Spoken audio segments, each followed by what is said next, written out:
Mas paiigtingin at hihigpitan ng Philippine National Police o PNP ang kampanya laban sa mga iligal o kolorum na sasakyang pandagat o vessel para sa inaasahang dagsa ng milyong pasahero sa mga pantalan sa long holiday.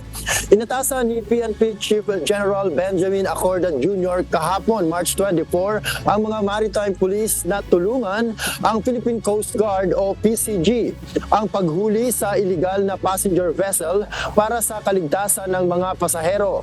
Titiyakin din ng mga police personnel ang kanilang tulong sa PCG sa pagmonitor ng mga overloaded na sasakyang pandagat.